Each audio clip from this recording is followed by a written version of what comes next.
Greetings, friends, and welcome back to the 3 Minute Horror Show. I've got a scratchy throat, so I've got my radio voice on, and today I'll be interviewing Pittsburgh-based director, writer, and actor Steve Rudzinski. Steve has been making movies since 2011 and is probably most well known as the creator of the CarousHell series, but is also known for many other films throughout his career, including the award-winning Curtains for Christmas. I'm excited and I'm actually very proud to have him here with me. Steve, welcome to the channel. Thank you so much for your time. Hey, thank you so much for having me. I am looking forward to this. Before we get started, would you like to give the audience a little background on yourself? Sure. If this is your first time seeing me or hearing of me, I'm Steve Rudzinski, obviously. Uh, Probably says in the title of this episode. I mostly make horror comedy films, but I've also done a lot of PG family stuff. I'm a big fan of horror movies. I'm a big fan of Christmas and Christmas films, and I also get a lot of inspiration from a lot of other aspects that I think is cool and important for a horror filmmaker to not just be inspired by horror. So you'll see references to something like Xenogears or Near Automata or one of the many Christmas films that I do. Um, and I just try to make movies that make people laugh the best I can, for the most part. And you also make a mighty fine Spider-Man. Oh, thank you. Thank you. Not these days anymore. Disney shut that part of the company down Oh last man. year. But yeah, for a long time I worked for Marvel Live as Spider-Man officially. So they flew me all around to wear spandex and meet kids. I did not even know that. I knew that you dressed up. I didn't know you worked for Marvel Live. That's fantastic. Oh yeah, I would not wear that suit as often as I did for free. I needed I needed financial reasons to eat less cookies, and since it's been closed for a year, I have definitely been eating more cookies. I still go to the gym, but I don't need to be as shredded anymore. Let's say that. When would you say that your creative inclination started? I mean, as long as I can remember, I was an only child with a not great mother with a not great childhood, and so I did a lot of escapism in with my own mind, with my toys, with media, fiction, whatever it was, whatever I can get my hands on. And I knew from a very young age that I wanted to create something. I don't know what, but I wanted to create something because I was always making stories. When I was very young, it started with comic books. I wanted to write comic books when I got older. And then when I got a little bit older, that kind of shifted to video games. That was right when like 3D video games were starting to take over, so there was more of a narrative aspect to gaming as opposed to when I very first started. And so that was really interesting to me, and I wanted to get into writing for video games and just being a video game writer. But as soon as I hit like the age of 12, and I had always liked movies, obviously, they were one of my favorite things, but when I hit 12, I saw Army of Darkness, and that is exactly what made me say, I'm going to make movies for the rest of my life. This is it. This it was a movie that I needed at a very specific time, and it helped me a lot, and it made me feel good when nothing else would. And I like the idea of maybe trying to do that for other folks, and also just the aspect of a whole narrative story within 60 to 2 hour long format seemed a little bit easier than writing an infinite ongoing comic book or a video game by comparison. But it was just me loving Army of Darkness as much as I did that made me want to make movies specifically. What kind of a kid would you say that you were? I was a weird kid. I was weird. I was lonely.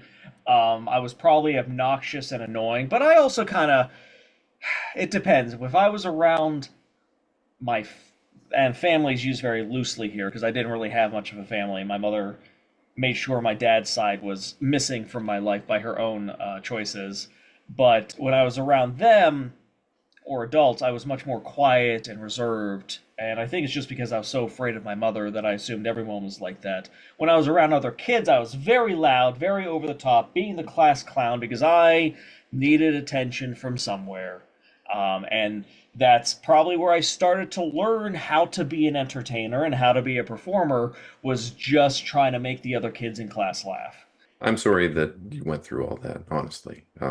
It sounds horrible, but it made you a much stronger person. Hey, I turned out good out of fucking Mhm. spite. I hope I Yeah. can swear, by the way. You can swear all you want. I Oh, don't mind. great.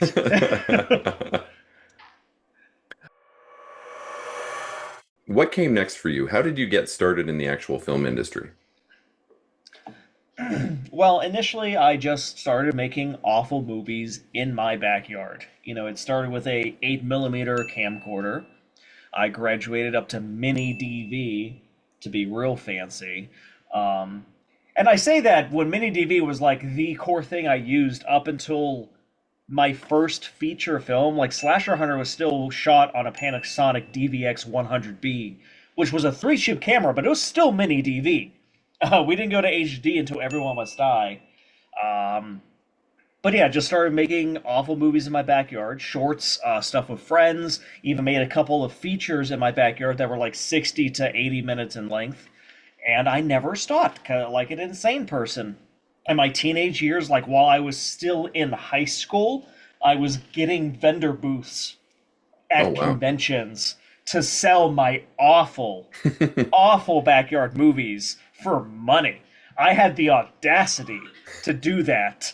But you know what? I'm sorry to the people that gave me money and supported me. However, I'm glad I did that because that was also a very, very important aspect of learning the industry and what to do for my career going forward in Yeah. the terms of how to talk to people, how to meet people, how to market myself. Basically, learning the other 50% of being an independent filmmaker, being a carny.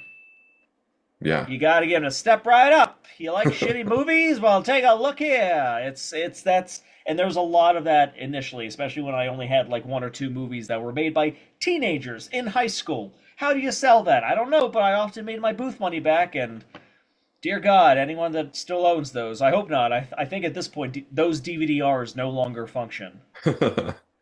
Now, what type of reaction did the grizzled indie filmmakers have at this kid selling things out of a booth at the convention?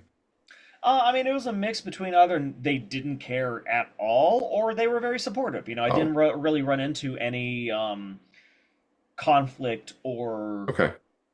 negative reactions from other filmmakers as a kid. In fact, I mean, like Henry Kuto is very similar to me in the sense that like we were selling our movies at the age of 16 onwards, Hmm. and I think he has a similar experience of me, where like at the very worst, these filmmakers like were talking to us and to a degree taking us under their wing. I know a couple of my very early direct one-on-one.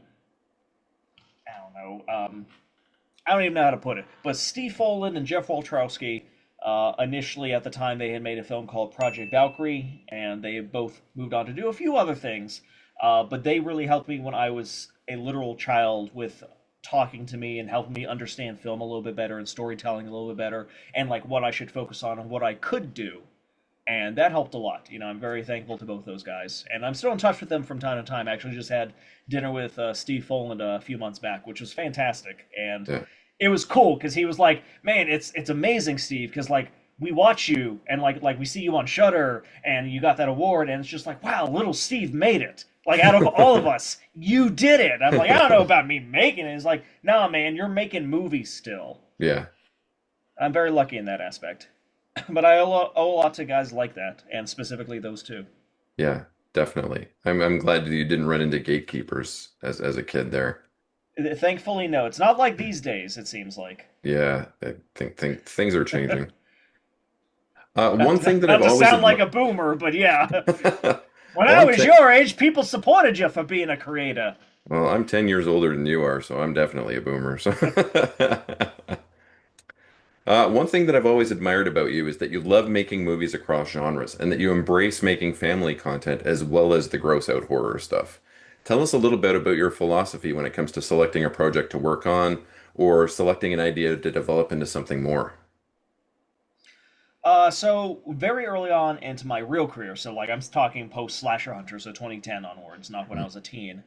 Um, I made a couple of the horror parody, horror comedy things, but I knew very early that I needed to make something different because I just knew and had seen a lot of filmmakers that felt like they were pigeonholed into just a specific genre, where they had only done one specific thing for so long that even if they wanted to do something different, they may not be given the time of day by their fans. And at that point, newcomers wouldn't even bother because, like, oh, that's the horror guy. Why would I want to, or whatever.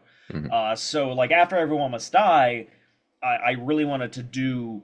something different. And I also am a huge fan of the genre of tokusatsu, which for viewers, listeners at home, that's the same genre as say Power Rangers.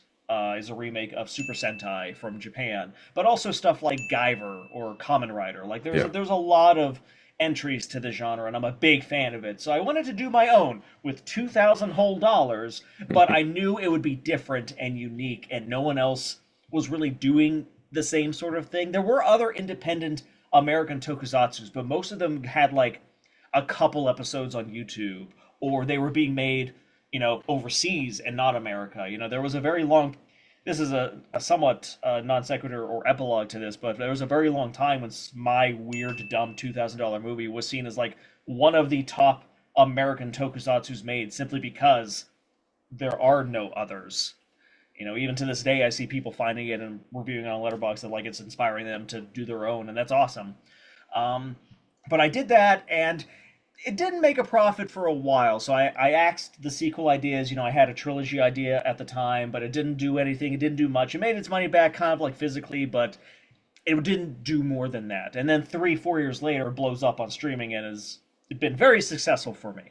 And that's where I learned that PG films do really good on streaming, Mm. much more so than R-rated movies. Now, no one's getting rich off streaming. There's definitely exceptions. I definitely know guys that are, raking in some buco bucks on streaming. But for the most part, most people will be like, "Yeah, my movie made $3 this month. Hell yeah!" And there's always exceptions. I have movies that do real well, and I have movies that do like 3 cents or something. So there's so much unknown, but the consistent idea seems to be PG movies that kids can watch do better on streaming, and then the R-rated stuff sells better physically. Now, I've always also liked PG movies and G movies. Like, I have never only been an R-rated type of guy. I know guys like that where, like, if a kid can watch it, it must be a garbage film. No, I love that stuff. During October, I'm watching horror all year long. During October, I specifically watch kids' horror because I think it's really fun to see what you can do when you can't use blood and guts and gore. Hmm. So I like doing that, and also working with kids for Marvel Live. It's great to like hang out with the kids and make them laugh, and I like the idea that I'm able to make these kids laugh all around the world, or all at least all around the country, what have you. And the idea that I'm molding these children's minds with my politics and my insane takes, or the fact like there's a non-0% chance that children have seen a Meowie Christmas before they saw Home Alone, or a non-zero chance that Amityville Christmas Vacation was multiple people's first Amityville ever, simply by being child appropriate. Um, and so it's kind of like a mix of both a business decision but also a creative decision. I think it's really fun to not just do R-rated horror all the time. I enjoy doing the PG stuff. I also make the personal choice to keep the PG stuff much, much lower budget compared to the horror stuff because that will make it easier to profit on streaming. And it's less of a risk, so I can get way weirder and way more unsafe, as it were, with the stories I can tell in that aspect. Um, but again, at the same time, the business idea that the fact that kids can watch these and will keep watching them over and over and over again if Yeah. they so happen to like it. And that kind of helps keep the lights on for me making the five-figure, the larger horror movies that take longer to profit or what have you. Yeah, it makes sense. And kids will watch it over and over and over again, just like Mhm. you said. I love that you write many of your projects with your wife as a writing partner. And now I don't really have a question about that. I just wanted to bring up because I think it's really cool. Yeah, it is pretty cool. We met because of movies. We both love movies. Movies are both of our favorite thing, and she's also very funny and very creative. And so, she's not always my writing partner. I've worked with Bill Murphy a lot. I've worked with Mhm. other co-writers throughout the years, but she lives here, so it's kind of easy to use her. No, but like part of it is she came up with CarousHell. Like I always say, like she's the creator of CarousHell because she came up with the title and the story idea. She'll be the first to tell you that like those scripts are like 80% me, 20% her, but that 20%, 30% is vital. Like the movies would not have the spark or the soul without her being part of those scripts. And that's Yeah. why like I always obviously I need her to be part of every carousel. It was her brainchild initially, but also we've we've just so happened to gel when we both come up with other ideas too. When we developed Curtains for Christmas, that was initially her idea, but it was based off the fact that I just did Amityville and that I watched so many Christmas rom-coms. But we were able to work really well together, putting that out into the world, and we flow well. I'll do like 20 pages, and it's like, I need you to read this, and then she makes it better. Yeah. And I need that. I really do. I'm very good in terms of getting to a completed script, but I do need her to make sure it's actually a script that we can make into a film and that everything makes sense. And then we read it in our Discord to our fans that subscribe to the Patreon to make sure all the jokes land. We've had to change, like 2 jokes or something in a script, but it helps. Yeah, I have seen one of those. I've seen one of those joke auditions on Facebook, and it was for a joke about a community that you're not a part of. And I appreciate the fact that you were trying to gauge how people who are members of that community would receive that type of a joke.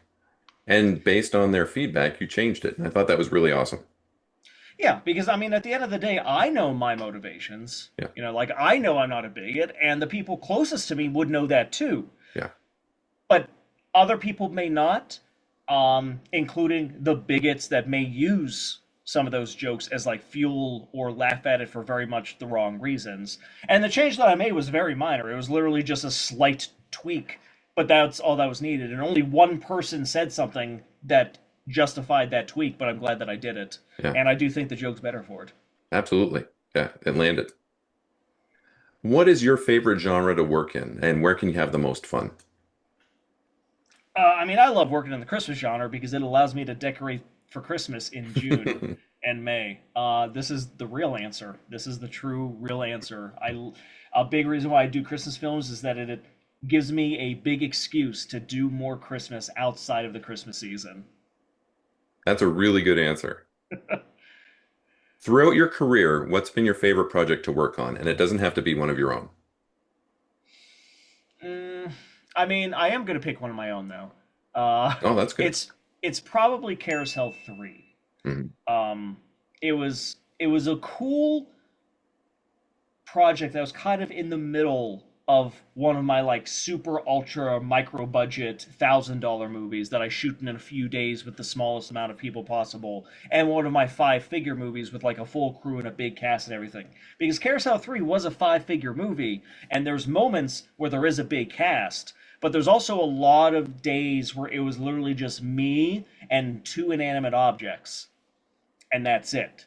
So it was kind of like going back and forth between my roots versus where I was at this point. Especially because, like, we shot Carousel 3 the year after we shot Shingles the movie, which was my biggest project. Mhm. So getting to stick in, I mean, it was a lower budget, but that's sort of like same realm of a budget, but also getting to, like, work very small half the time on the set. And it was also just, it felt good because this was the ending to a trilogy that Aline and I had developed in 2016. Like, we didn't have every script written, but like we knew where the story was going, and the fact that we were able to get there Mhm. was a miracle, and it felt so good to shoot it, and everything just worked in a really good way. Like, we had one day where we fought the weather. That's it. Everything else really went in our favor, and it was fun. It was the last time I got to work with Scott Lewis on a set where he was cinematographer. It was Aline and I. It was, her creation. We created it together, and here we are at the end of Duke's story, and we did it. And then I got to wrestle in a wrestling ring again, and it was just it was a lot of fun and also a lot of emotions. Yeah. And that's probably the most fun set in terms of like the whole shoot. That was the most fun set that I've been on.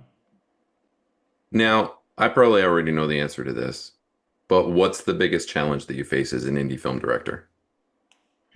I mean, there's going to be 2 answers to this. Okay. One answer is getting money to make the Yeah. goddamn movies, because it's really hard. It's very hard to do that. Even when you are successful, it seems like that doesn't matter, and no one seems to care. It's very, very, very rare for an independent filmmaker to have a success and then that lead to people just giving you money. I mean, don't get me wrong, I've been hired to make a couple of movies, which is essentially being given money, but they were in studios. They were independent creators themselves. They just so happened to have more money than me, and I know how to make a movie when they didn't. Um, Now, if the money wasn't an issue, so let's use something like Captain Z or even Carousel One or Shingles the movie as an example, where I didn't have to worry about the money because there was financiers, and they took care of that part. The other hardest thing is just getting people to care Yeah. that you exist. Like one of the most lazy insults on the internet when they're talking to me or another filmmaker is, "Well, I've never heard of you," and it's like people haven't heard of actors that are in major Hollywood studio films Yeah. that are in like multiple Hollywood movie films and in leading roles in them. People haven't heard of that guy. Of course, you haven't heard of me. Like, no shit. I'm not surprised about that, but it's also an uphill battle when the people do care. But in this new world where streaming has really turned movies into something disposable. And don't get me wrong, as a consumer, I also use streaming and to try out new things. But there are so many people that they just watch what's next. They just watch what's next. I can't tell Yeah. you how many people have said to me to my face, like, "Hey, CarousHell is like my favorite independent movie of all time." I'm like, "Oh, great! What do you think of the sequels? There are sequels? Yeah, man. You never thought to like Google your favorite independent movie of all time? You never thought to look at my IMDb to see what else I've done if I've made your favorite thing ever?" And those are the people that even pay enough attention to know I did that. There are Yeah. so many more people online that will just, again, they could love a movie. They could love it. Yeah. And as soon as it cuts to credits, It's out of next, their brain. Yeah. next. Yeah, like no one, I'm speaking hyperbole, obviously not no one, but very few people compared to what it used to be actually go out of the way to look up the creative team of something that they just Right. really enjoyed. And again, if I'm running into that with my own actual fans, I don't know the exact way to break out of that with non fans. Streaming has made things a lot more challenging when it comes to that, for definitely. But before we get much further into this, I want to talk about my history with you because I was one of those people at one point in time. I had started doing movie reviews on Letterboxd during COVID, during the lockdowns, because my friends thought they were funny and I was making them laugh and, it was a big goof and all that kind of thing. And when it came to indie films, sometimes I was a bit of a little asshole. And it was an interaction that you and I had about one of your films. We had a little back and forth. You changed my mind. I mean, you made an impression on me, which led to a Facebook friendship, which led to a larger impression that you've left on me. And you've completely changed the way that I review indie films. I mean, That's it's wonderful. Thank you. you're welcome. And you rightfully so called me out. My heart grew three sizes that day. And with your sincerity and heart, you changed the way I view indie projects, and by extension, you opened up my whole cinematic world. And I want to thank you for that. Well, I'm Because, glad. Mhm. Yeah, I mean, I deserved it too. So, but I wasn't even like, I know I make a niche of a niche, and I don't expect everyone to like my movies. So, like, for listeners at home, I would like to clarify I wasn't trying to change his mind on liking a movie. no, I was just confused about a conclusion he yeah, questioned. you were And making a only because clarification. he saw another film of mine that had very much the opposite Yeah. statement. And it hadn't gone the extra distance to look up the fact that you were the director and not the writer. It wasn't your views out there. Your views very much align with mine. I was confused about something. I was being a snarky little a-hole. And but I mean that led to some real change and some real growth on my part. And you're the catalyst for that, and I appreciate that, and I thank you for it.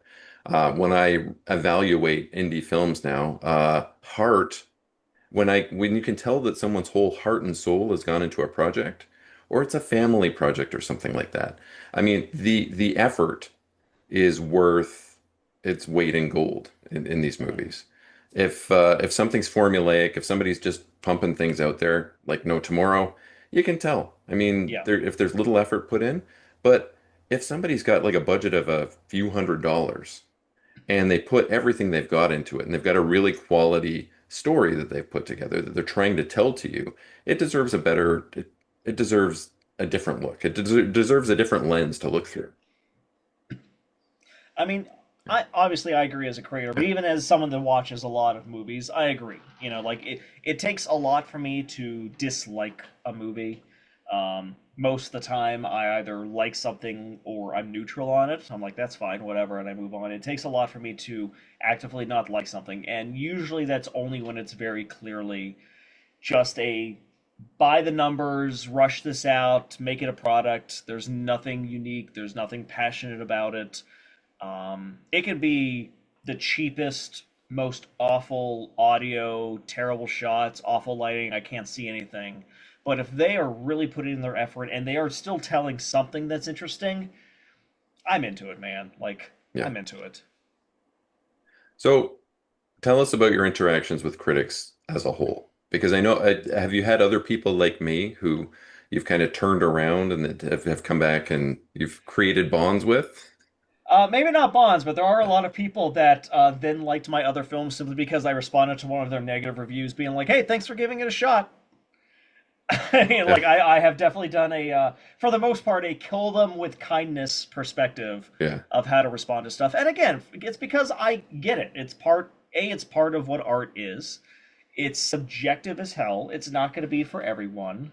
It really does only peeve me when people are making like very inaccurate statements as if they're fact about something. right, When it's like when it's clear they didn't watch it, or they just want to be really, really toxic and like purposely hurt the feelings of whoever made it as if they right. aren't a person. Yeah, That's the only time it does bother me. Otherwise, yeah, I don't care about half-star reviews, one-star reviews, whatever. You know, it is what it is. It's what they didn't prefer it. There's I'll look at their top four letterbox, and oftentimes it's movies I don't prefer. It is yeah, what it is. It's like a different taste thing. A lot of more professional critics that actually like work on websites and stuff. I've gotten a lot of support from them, so that's always nice. It helps me yeah. feel a little bit better about that.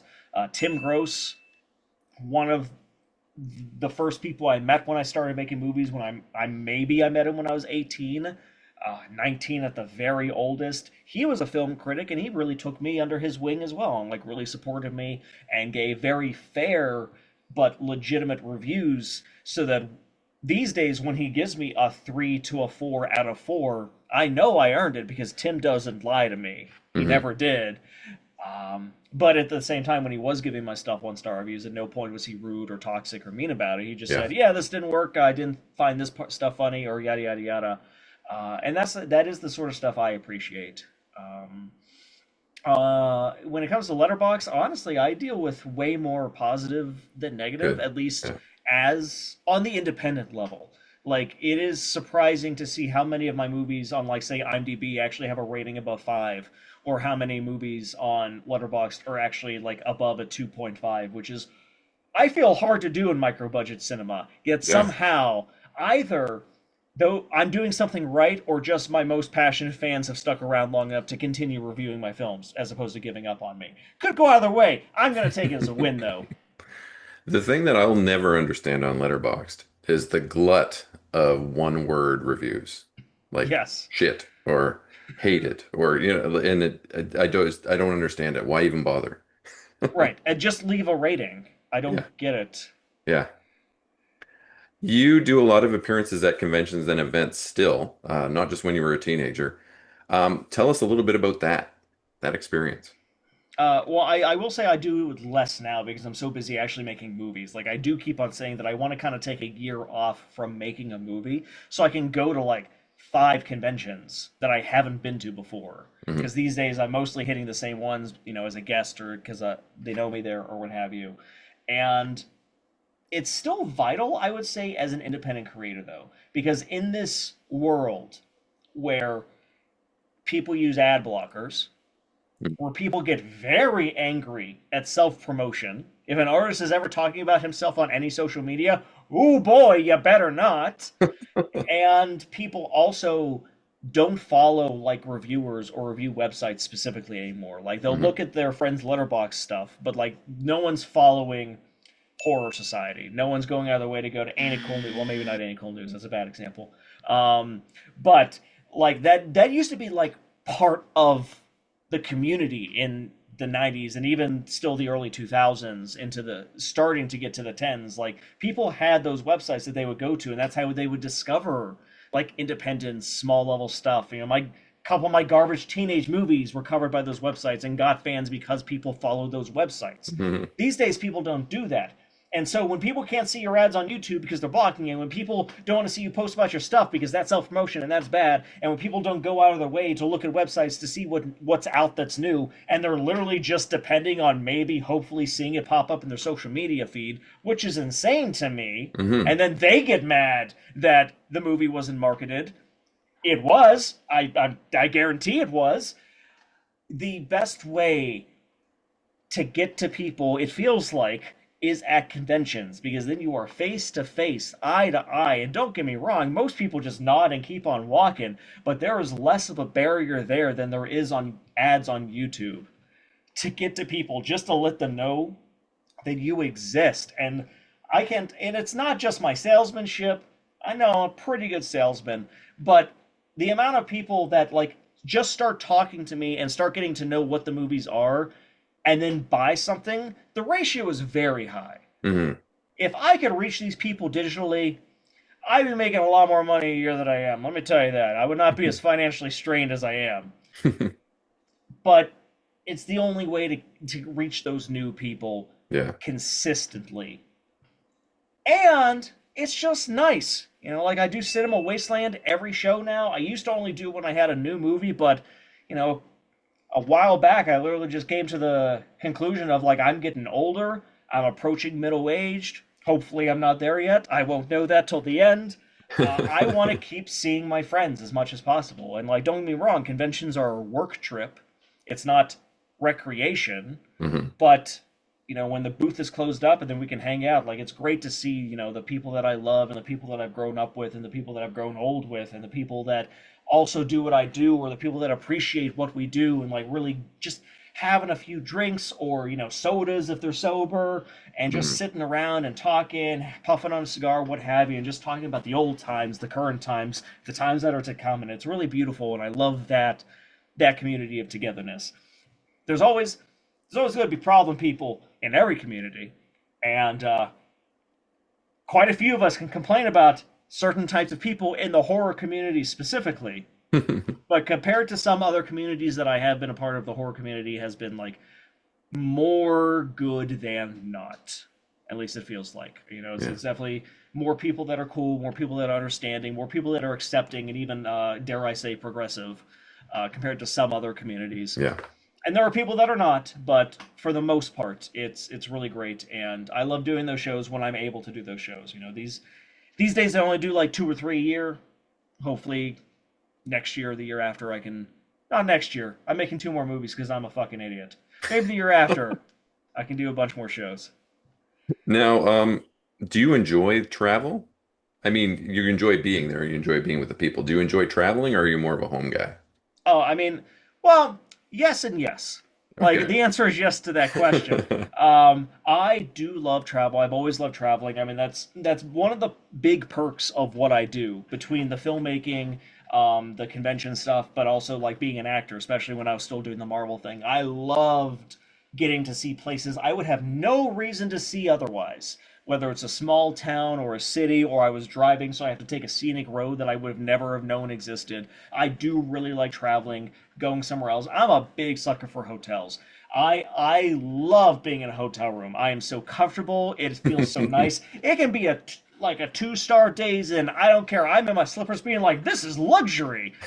Like it's fantastic. I love a good hotel. Or even a mediocre hotel. So yeah, I love traveling. I love flying when I can fly. I've always been a big fan of aviation. I learned how to fly when I was a kid. So even on being on a commercial jet is so cool. I love taking off and landing and the whole shebang. I love airports. I love hanging out in an airport all day. And I also I like driving. I like just jamming out to some tunes while also stopping at places, meeting people, talking to people that I'll never see again, but hopefully I made their day a little bit better by giving them a smile or a laugh or just not being an asshole in a Yeah. day where they're probably dealing with nothing but that. And I also, when I'm home, I usually just stay home.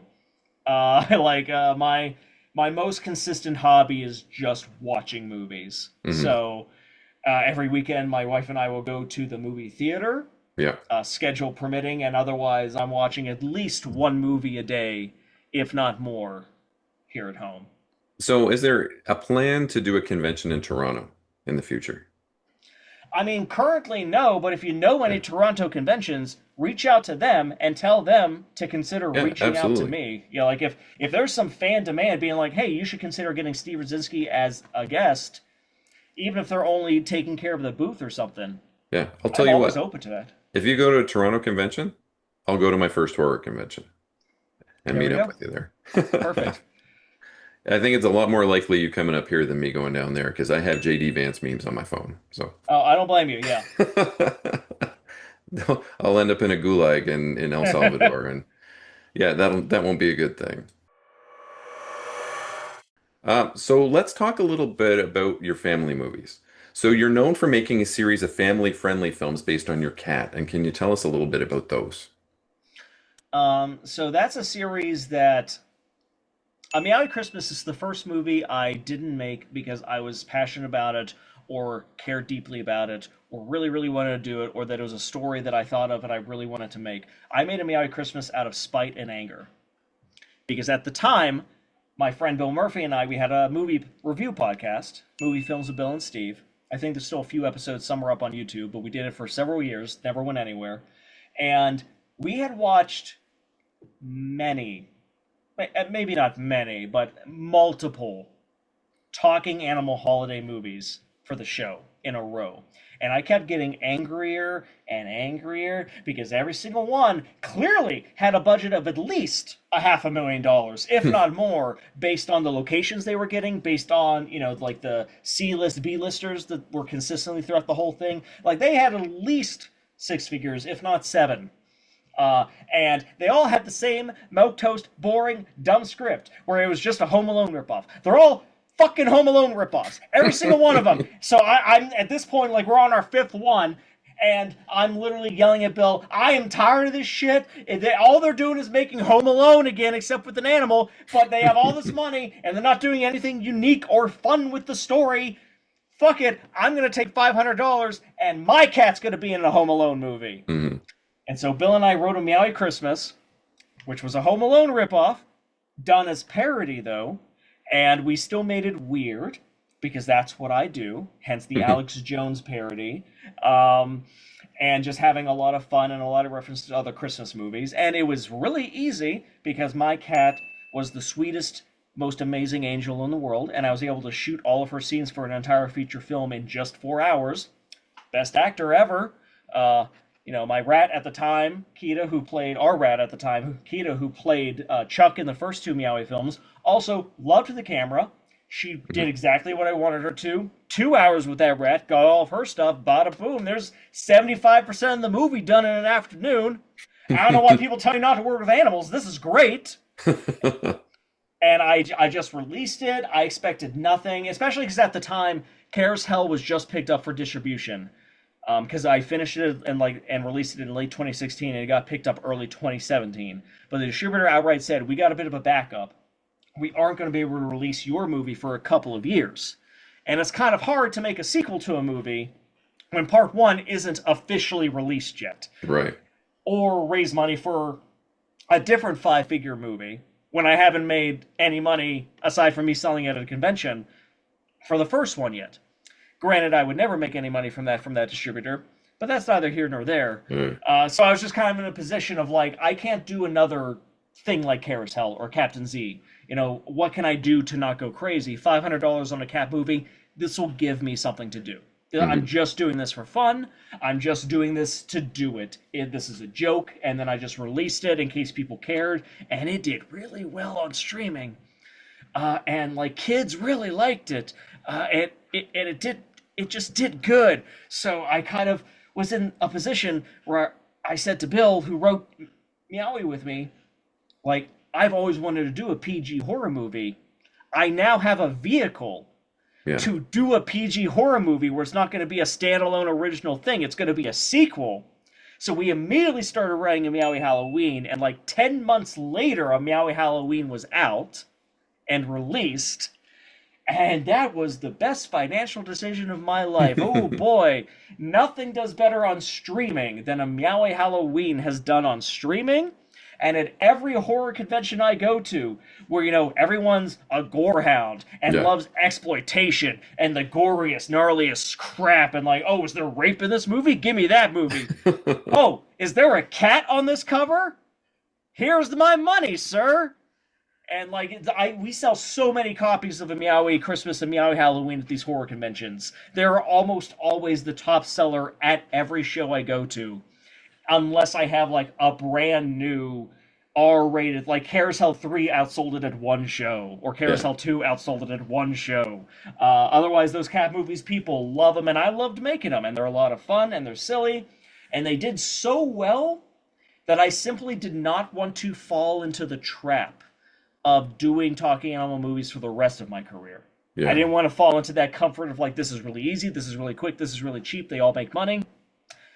I'll never grow or change if this is all I do. So that's Right. why we kind of developed 3 and 4, the two-parter, which is also, it's just one movie on Tubi.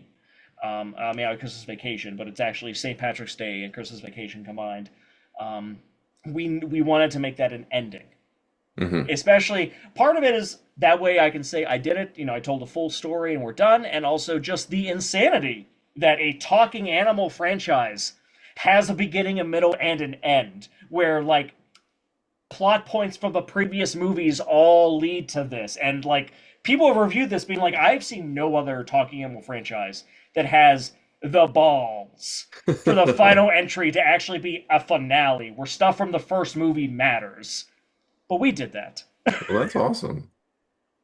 But I knew that I wanted to retire my cat as well, because she was already a senior cat at the time of us making that. She was like 9 years old. Right. I think she might have been 8 when we shot the first one, and it was 2019 when we shot 3 and 4. We just didn't release them until 2020. But I was like, she's done enough. She helped pay the bills of her being my roommate. Hmm. Finally, she's done. But I liked the Wally Griswold character because he had kind of Yeah. become my Ernest P. World character, where he is a live action cartoon that we can put into any situation. And so when the Wally stories kept going on, with Amiibo Christmas Vacation, and Yeah. then just this year's Wally Meets Popeye, Whiskers makes a cameo. Whiskers was still around, Hmm. but I don't mind my cat laying on the couch for a shot for those movies. Yeah. Steve, let's talk a little bit about Carousel. Okay. Since Carousel is probably what you're most well known for at this point in time, at least amongst horror people. Yeah. Yeah. Well, that or Amityville. Yeah. Yeah. Yeah, one of the Absolutely. two, but yeah. So you created the Carousel series with the help of Aline. Hmm.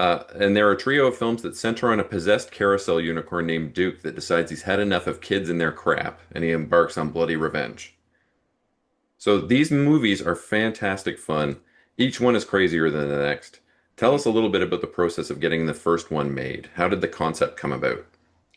Well, the concept came about when Aline Isley came to me and said, Steve, I have an idea for a movie, which immediately made me go, God damn it, Jesus Christ, because you hear that 1,000 times. And usually the idea is terrible. But, I trust her. So I'm like, all right, well, what's the idea? And she just says, we should make a movie about a talking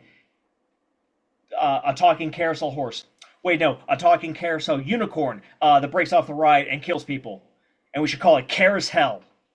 And it's like seeing fireworks. Like, that was everything perfect. You got an insane idea, something that is easy to make a movie out of, and what a title.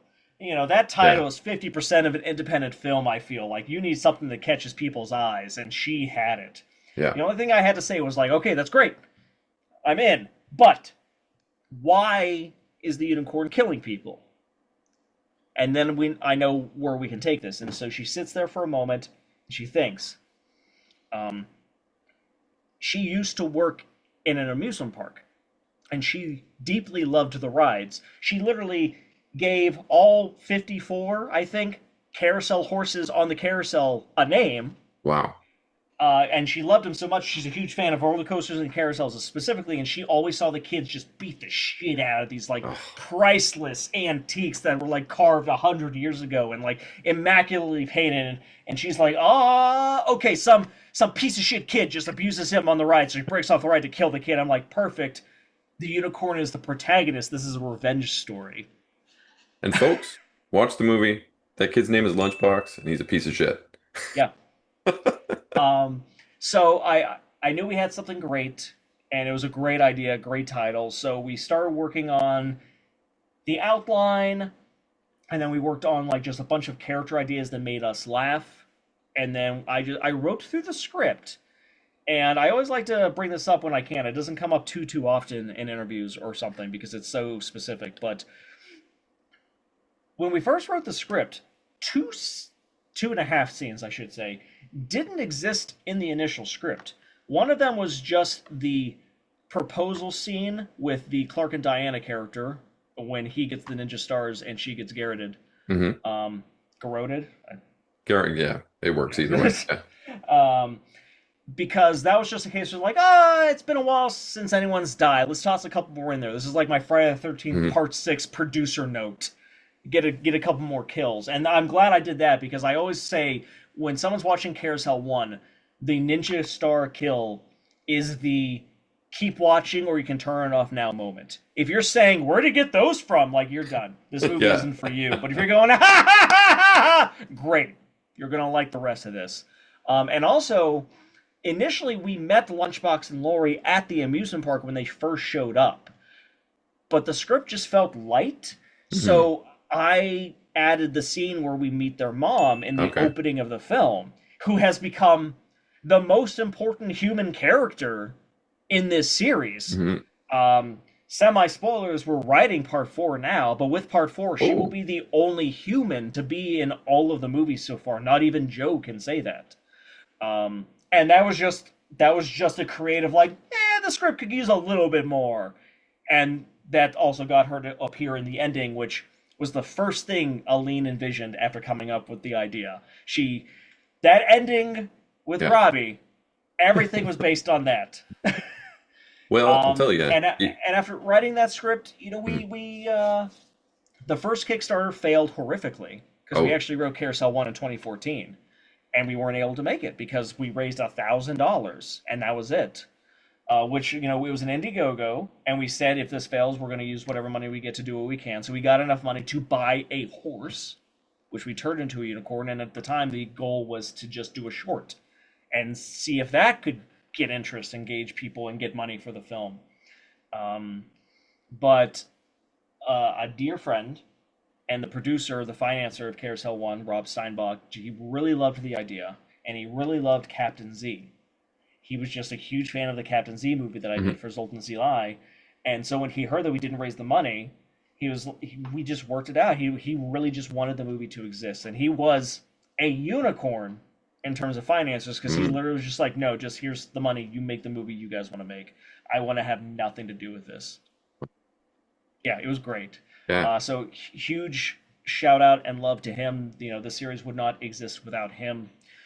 And I will say that when we were on set for Carousel 1, we did already develop the sequel ideas. Like, we knew part 2 was going to be about Duke's son and explaining the Nazi lines from the first film and the Mhm. Nazis being the villains. We had that entire story plotted out already while on the set of 1. And then for 3, we didn't have the story. I'll always be honest with that. But we did have the theme. It was about repercussions, consequences, and redemption. We didn't know what that meant yet. Mhm. Because like the original idea for 3 was Duke would fight a team of like 5 killer objects, just upping the ante. But that didn't fit with the theme. I didn't know how to make that fit with the theme. And then because of fan demand, and I do want to emphasize that was fan demand, people would not shut the fuck up. I did bring a character back from the first film because it just made sense for those themes. Mhm. And like that character kind of became Duke in part 3. And it really worked out. That specifically was not planned from the beginning, and I actually do have the fans to thank for not shutting up about that. But I will say I didn't bring the character back the way they wanted to because it's still my movie and I'm going to do what I want. So you already accidentally answered a question that I've got coming up about is there a number four in the works? Can you give me a one word, like you had repercussions is the one word thematic for the third. What's Mhm. the one word idea behind the fourth, or can you give that yet? Growing up. That's two Okay. words. Change. All right. Excellent. Maybe legacy, but it feels like that would be more like a part five. Yeah, legacy is Yeah. not right. Change and growing up to be to cheat a bit. Those are the two I would give. Steve Rimpeachy, is that how you pronounce his last name? Yes. Okay. Steve Rimpeachy, the actor that you chose to be the voice of Duke is incredible. He almost makes that character kind of like a Duke Nukem sort of thing. How Mhm. did you connect with him? Duke is the character we had the most auditions for ever. Of all of us making of all the movies we've ever made, no one character has had more specific auditions than Duke. And part of it is because it's really easy for men to record on a microphone. Hmm. So it's not as difficult when you don't have to worry about looks and visuals, but also distance and what have you. You know, anyone anywhere could have been Duke. So basically, my casting call for Duke was I want you to tap into old Snake from Metal Gear Solid 4. Okay. That version Yeah. of Snake. I wanted someone that was just tired of it all. That was like not past his prime, but not obsolete, but has dealt with a lot.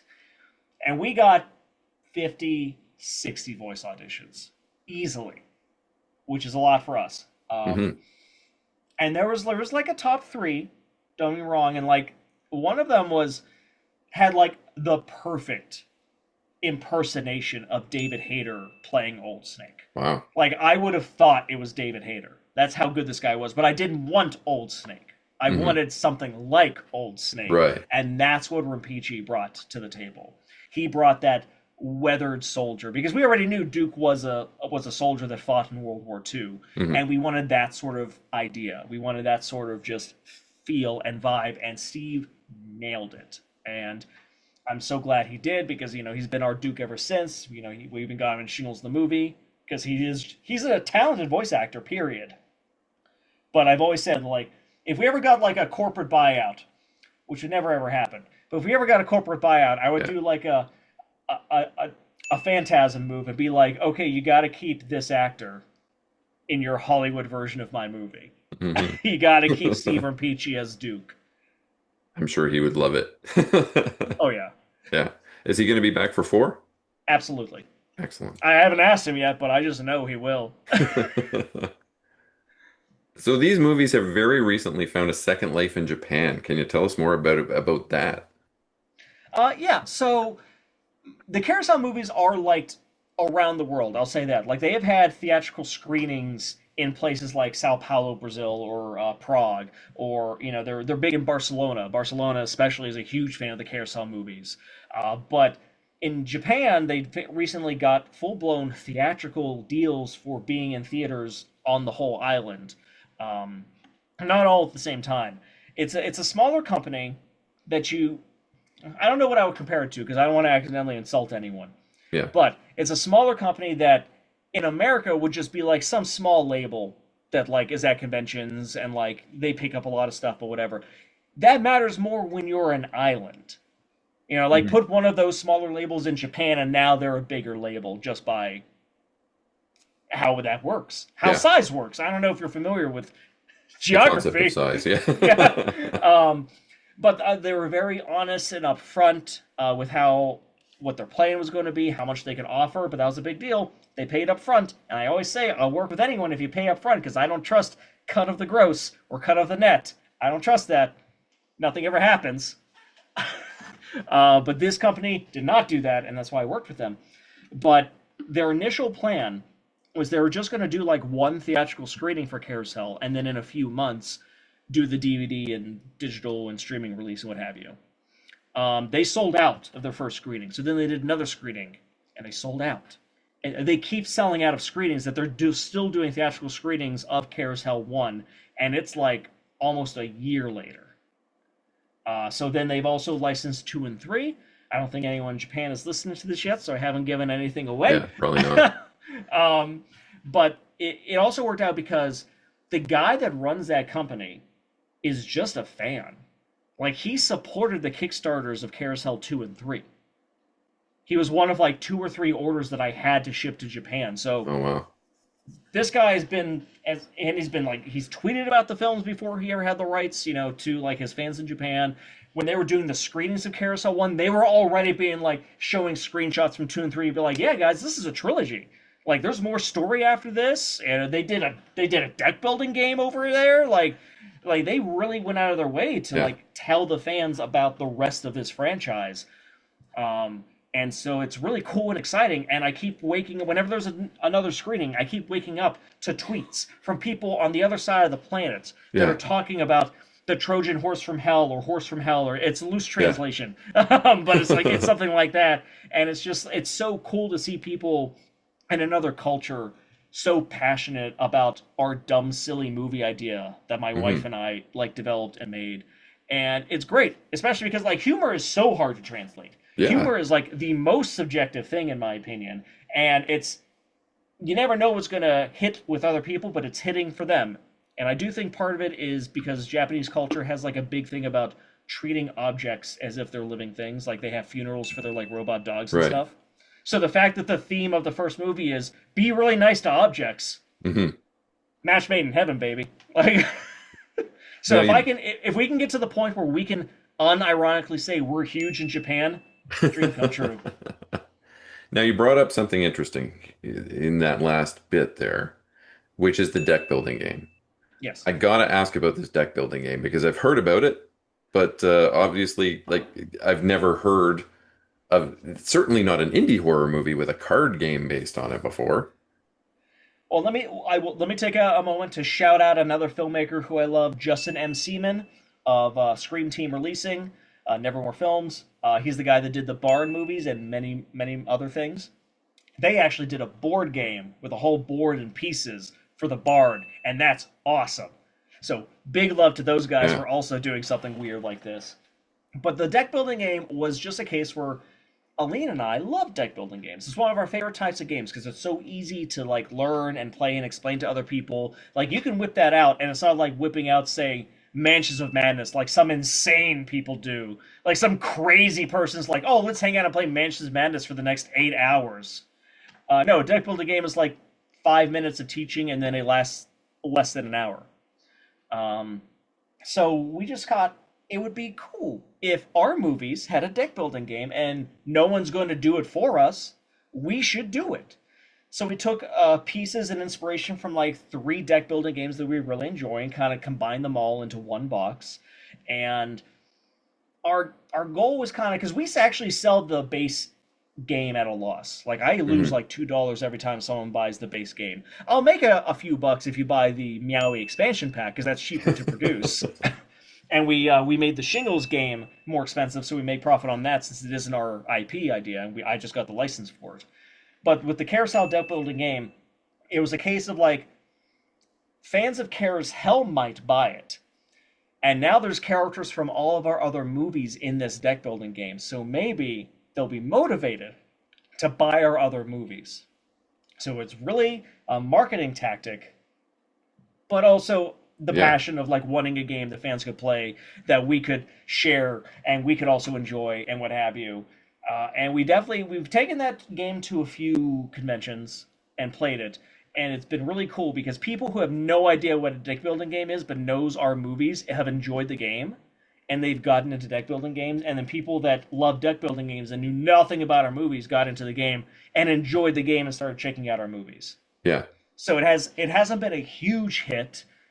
We get it manufactured through Game Crafter, and apparently it's one of the top selling games for selling 30 copies. Oh. Like, it's in the top 0.09% of selling games on that website. Oh. Right? Well, yeah. Well, maybe as the Silver Spotlight cinematic universe expands, the card game will expand as well. We have been talking about doing like just one last expansion because we did the Meowie expansion like Yeah. only a year later. We did the Shingles game, which is it's a standalone game, but it's also compatible with the Carousel game, so you can combine both games or just take pieces or what have you. So we have been talking about doing like one last expansion next year that will just be all of our movies from Shingles onwards, but it would just be a deck as opposed to like the because we do jumbo character cards. That's Okay. one of the unique things about our deck building game. We aren't the only ones that have done it. Like the DC deck building game does it, Hmm. but we like the idea of like you have a character that has a power the whole time, just to make it a little bit more unique. This expansion won't have more characters. It'll just be cards for the Okay. deck and new villains to fight. But then if we do that, that'll probably be the last one, just because like Yeah. the initial set has done well, the Meowie set less so, and Shingles even less so. Mm. The fans of Shingles picked it up, and then like anyone past that, they didn't care as much, which is fine. It is what it is. But we can tell that it's I won't call it a sinking ship, but it's not a soaring plane. So we'll Right. just do one more expansion for us and for the handful of fans that would pick it up and appreciate it, just to give them a little something extra to expand the life of the game that they were so kind to support initially. Do you have any fun behind the scenes stories or trivia about the making of any of the three Carousel films?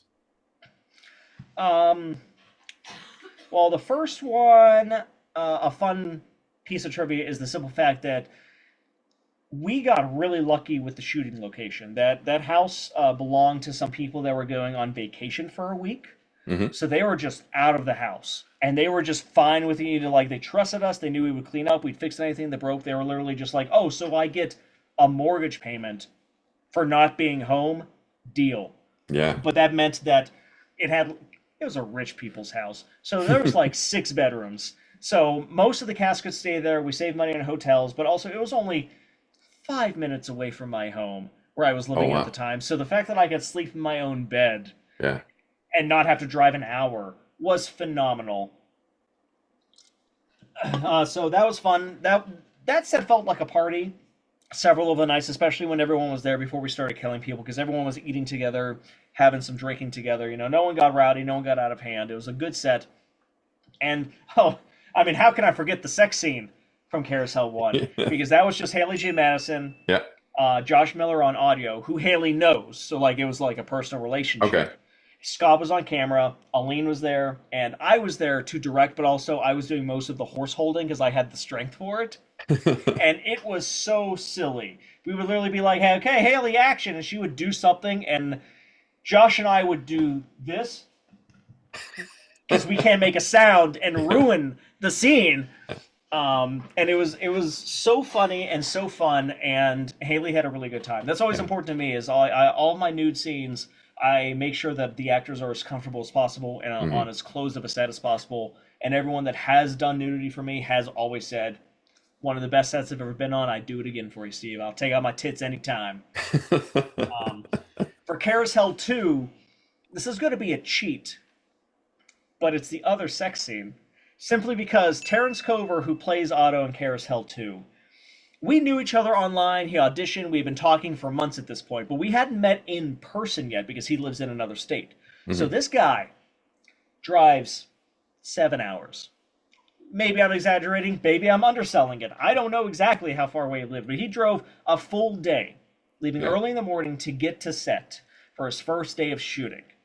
And he gets there, and he walks inside the house, and it is a case of like, "Oh, Terrence, so nice to meet you. We shake hands. All right, let's go upstairs. You're gonna fuck this unicorn." First thing he had to do, just because it made the most sense for the shoot schedule, because it drive all day and has to take off his clothes for a unicorn sex scene, and he nailed it. Uh, for three, I loved getting into a wrestling ring. I'm a big fan of pro wrestling. I basically did pro wrestling as Spider-Man, like for Hmm. stage shows and arena shows. I did a wrestling match in Amelia Christmas Vacation already, but I want to do it again because I kind of wanted to homage the Ben Affleck Batman warehouse scene in the sense that he's beating up multiple bad guys at a time to save someone. So I also wanted the drop from the rafters Batman concept while I had this leather coat on. Hmm. You cannot see it in the film. It was the scariest goddamn thing I've ever done in my life because it's like the ring is 15 feet down.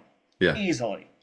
Easily. It doesn't look that tall because Pretty Boy Smooth is 6'9" and he's standing in the ring. So it looks like a regular man, and like the ceiling's a little like, no!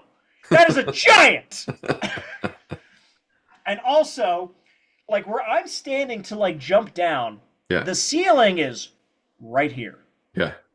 That is not an exaggeration. Like I could feel my hair on it as I was bent forward as much as possible. So like I don't have room to jump up. No. If I miss, I'm going straight down Yeah. to the floor. I needed to somehow jump forward for this dumb fucking shot Yeah. that only I wanted, and I was so scared. But we got it. Well, We you don't got want to it. do an Owen Hart, right? Right. Yeah. But it was fine. You know, we got the shot. It was, you know, I did things as safely as possible. Usually when something dangerous is happening, I'm the one doing it. I don't like to ask other actors to do that. Yeah. Well, that's fair. All right. So, since it's getting close to Christmas, excuse me, since it's getting close to Christmas at the time that we're filming this interview, let's have a little chat about Christmas. Steve, you are a Christmas guy. Would that be accurate?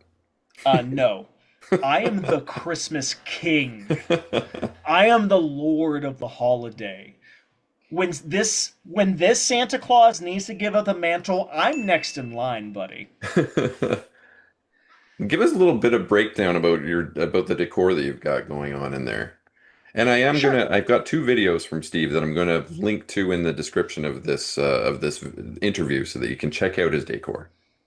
Sure, right now it's not too crazy because from the time we are talking, tomorrow is when I'm picking up my real pine tree, which goes here. That's the Hmm. main tree. And that'll have the cluster of different ornaments of over the years. You know, like no specific genre, just things that make my wife and I happy. Um, there's a bunch of Christmas birds starting from here all the way around the room. You can't see them all because they're Yeah. small. There's one of the wreaths here on this door. There's another wreath on the opposite side pointing outside. We got the classic full bulb lights that I'm very happy with. I only have one strand because they're so expensive these days, but I Yeah. love having them. I don't have them on because I was lazy, but this is my Christmas village, which is packed to the brim. My wife and I are literally considering building a second tier to go above the fireplace, so there are going to be 2 floors of Christmas village. Because I keep on seeing so many cute things this year, and I can't buy any because I have no space, and I'm not that crazy. My full 6 foot tall animatronic Santa Claus. Yeah. He turns, he sings, he talks. I got him several years ago before they started making the same thing except cheaper, but Cool. charging more money for it. This guy was only $200 when I got him, and he looks great. Like he looks Excellent. professional. Yeah. And then this is one of the 12 Christmas trees that I have. This is the burb tree. These are all little fat birds, Oh. specifically. The real tree will be here. The dining room currently has the ocean tree and the Halloween tree, which goes up in August. The back porch has a tree that my father and I stole from a bank when he was doing the wiring on it. The bank is out of business now, so I'm fine. That one's just red and green bulbs because I don't do that anywhere else. Red and green bulbs with warm white. I'm more of a cool white guy, but I like doing warm white as well. Um, the basement has my blue and silver tree, which is half. I like those colors for Christmas as well, and half my Hanukkah Christmas tree.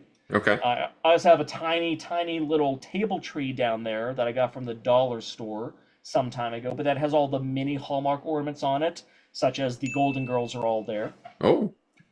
Um, Front porch is the outdoor tree. It's 6 foot, but it's all Santa Claus. Very happy with that one. It's all Hmm. Santa ornaments, including the topper is Santa. The front yard looks fantastic. Upstairs is 3 trees. I'm sorry, no. I moved a tree because I also have a Donald Duck animatronic that was here last year, but I realized he took up way too much fucking space. So now Donald's upstairs, and I moved the 6 foot pencil flocked tree to the kitchen, which is our Okay. treat tree. It's covered in snack ornaments Oh. and candy ornaments and stuff like that. So then upstairs just has 2 trees. It has the pencil Halloween tree, which also goes up in August. That one's just, it's all pumpkins.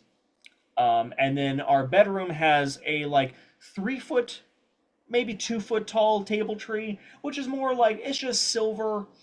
It has like teal ornaments. It's just a very nice tree that complements the fact that it's an ocean bedroom without being the full-blown ocean tree. And then obviously the real tree will be number 12 once I get that tomorrow. If my family is watching this right now, my wife and I are not crazy. We only have four trees. Listen to what this Yeah, guy's saying. exactly. I too am a Christmas guy. And I think that there's probably quite an overlap between horror guys and Christmas guys. Has that been your experience as well? Honestly, no. Oh, I usually get met with confusion from other horror folks when I tell them how much I love Christmas. Usually it's like, oh, fuck Christmas. It's all Halloween. It's eking into Halloween. Whenever I say, hey, my favorite movie of all time is Christmas Vacation, and they're like, what? You make horror movies. if if anything, like I have become, and we were already friends, but I have become very good friends with the actress Mel Heflin yeah. because she also loves Christmas.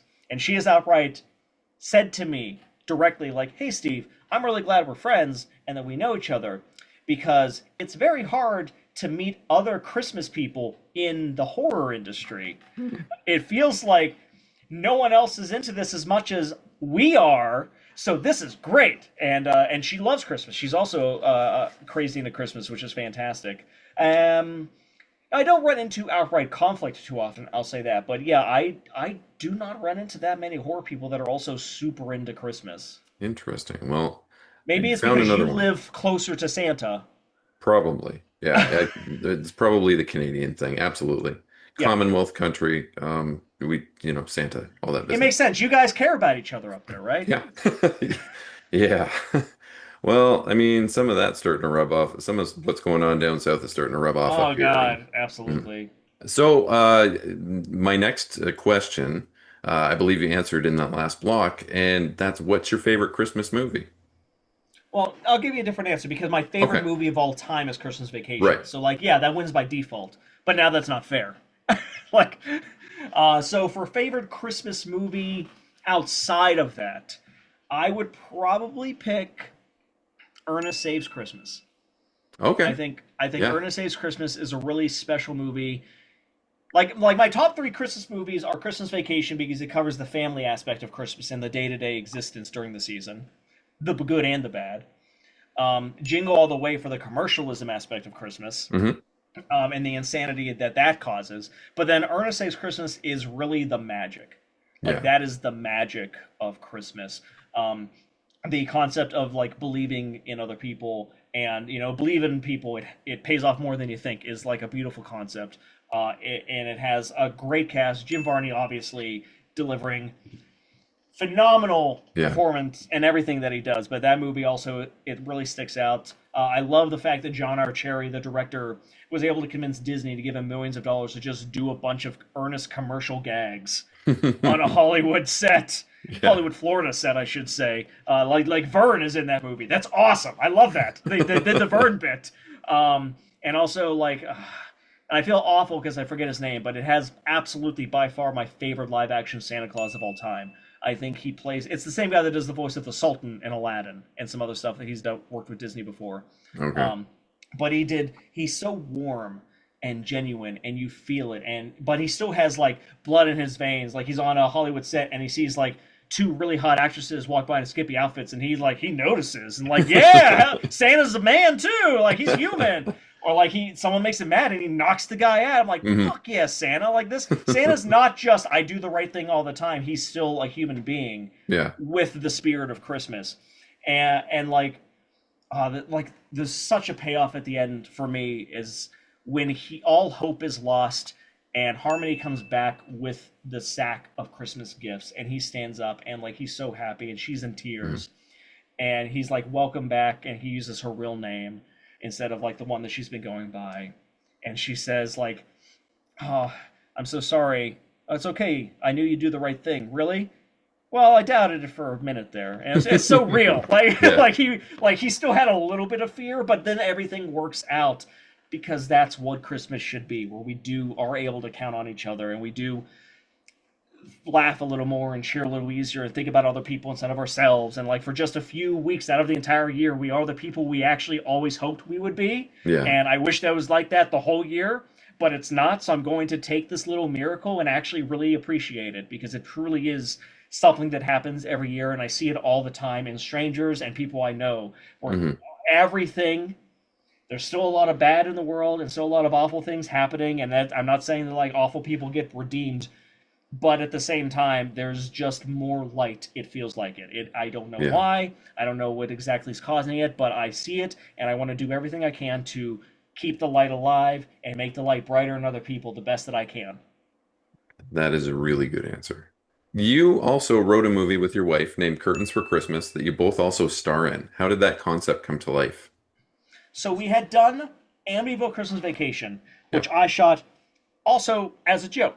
I wanted to make fun of what the Amityville franchise had become, hmm and when I was looking through the fact that there was like there at the time there was already like 50 of them, and I went, wait, there's not a Christmas one yet? Oh, I gotta make the first Christmas one, because the first Christmas one's gotta be a fucking Christmas movie. Can't be some fucking half-assed attempt at a horror film that just uses the holiday name or something. I gotta make it a Christmas movie. In fact, it's not a horror movie. It's a Christmas romantic comedy with a ghost. The ghost is the love interest. Let's do this. And so we shot it in 2 days, but like the rom-com aspect is treated very earnestly. It was very cheap. I shot it for $300. Blew up somehow, I guess because of the title and just the concept of it.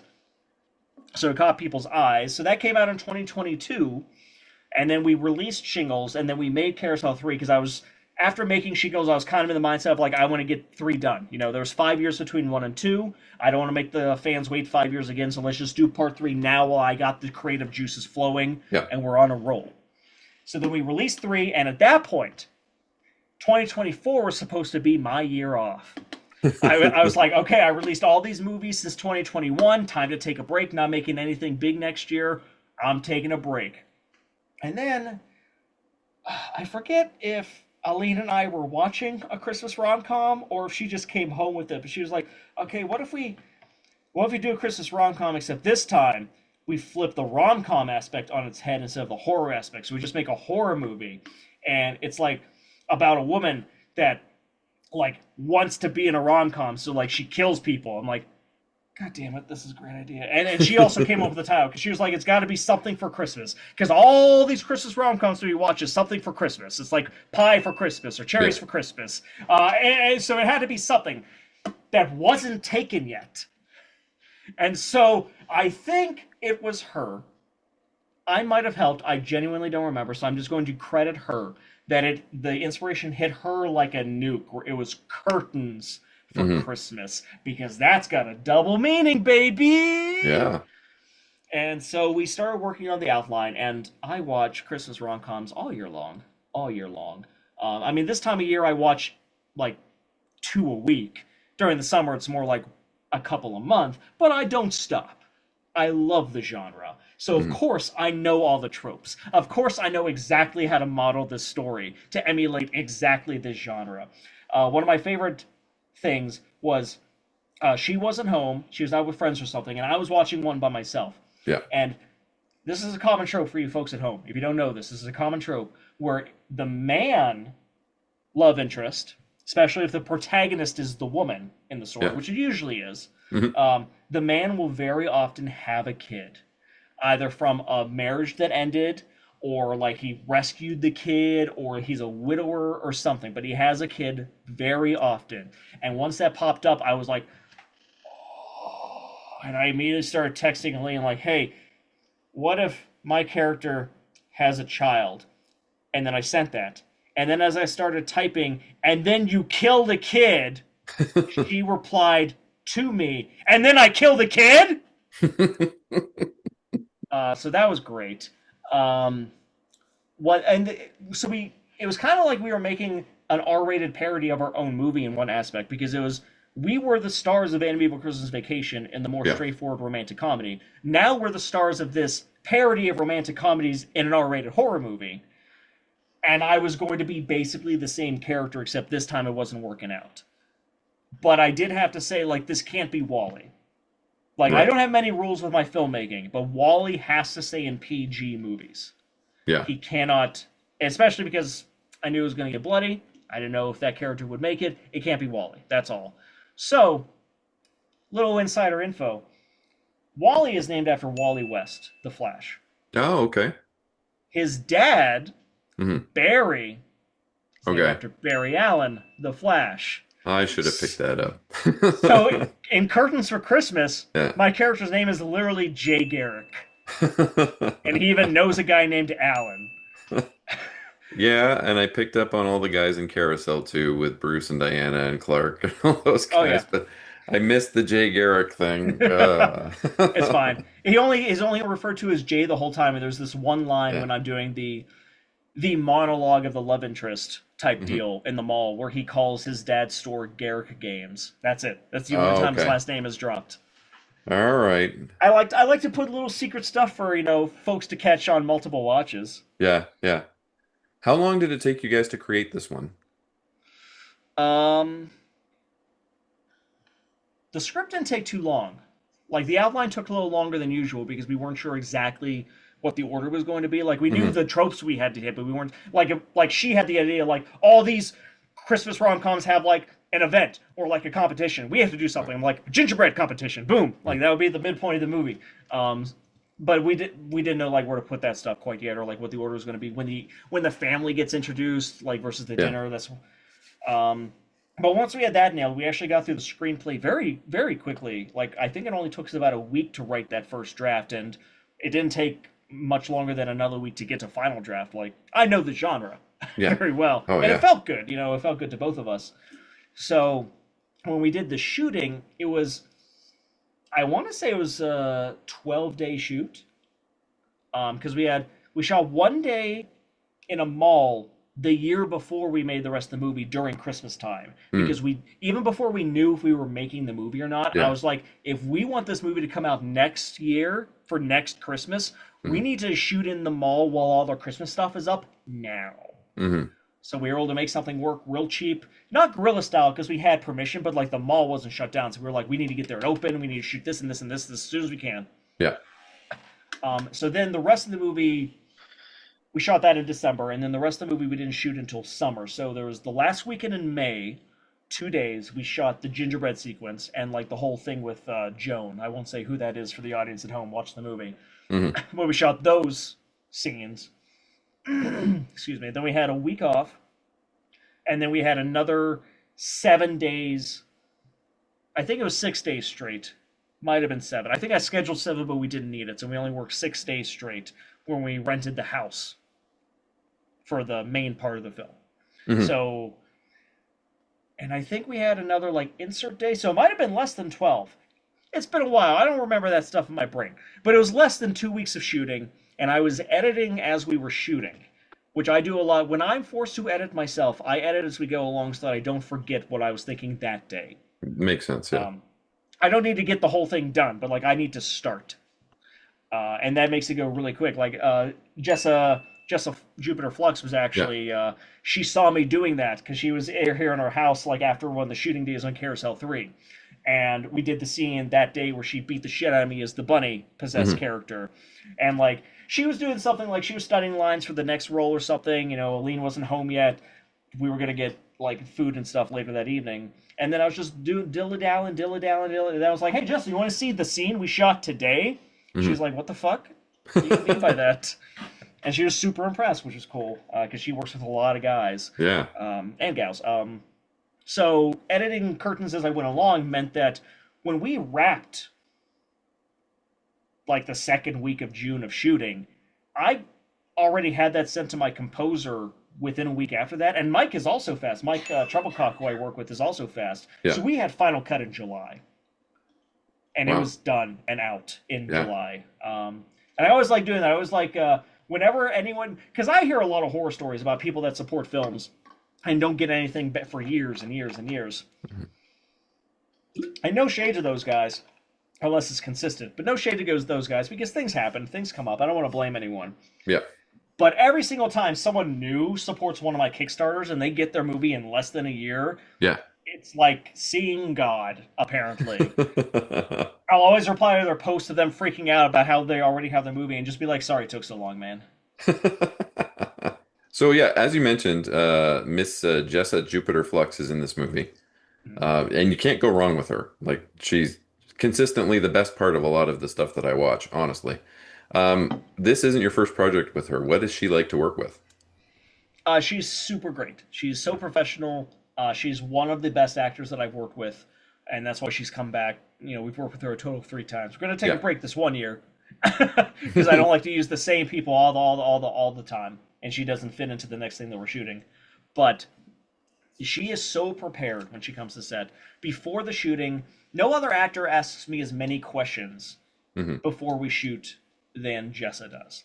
Yeah. She asks me so many questions about the motivations, for real, not just what's my motivation, but like actually like what a character's thinking or feeling in a lot of Yeah. the scenes, so she can take notes in her script. She'll ask how certain lines are meant to be delivered, you know, well ahead of time, so she can just write that note. And she comes to set. She knows every goddamn line. It's crazy. I think Yeah. she also knows lines of other characters, just so that she obviously, I mean, actors do that, but to a freakish degree with Jessa. It's very impressive. Um, and she's a fun person. You know, we Alina and I both really like her. We genuinely consider her a friend. We would work Yeah. with her all the time. She likes working with us. I assume she's come back several times. Yeah. Um, she has tried to work with us more, but we just haven't had anything for her in like the last project. But she's great, and she does like our scripts a lot because at the time, I will say this: at the time when she was in Shingles the movie, she wasn't getting a lot of parts where she could perform. She was just getting kind Yeah. of hired for being her body. Yeah. And I hate saying that because she's always been so talented and so Right. funny and so good at what she does that seemed so excited to get to be a comedic character in Shingles the movie, Hmm. and she loved it. So she didn't mind being more of a lesser character in Carousel 3 is like kind of more of a favor to me. I mean, we still paid her. It wasn't a Yeah. complete favor, but like she understood that we do more than just that. So then when we were doing Curtains for Christmas, we were both saying like Jessa would be perfect to bring back for this role. Her fans are going to be fucking furious because her clothes stay on the whole time. But I don't care. Aline doesn't care. Jessa didn't care, Yeah. and we just got to like do a really cool, fun performance with her. We had a lot of fun.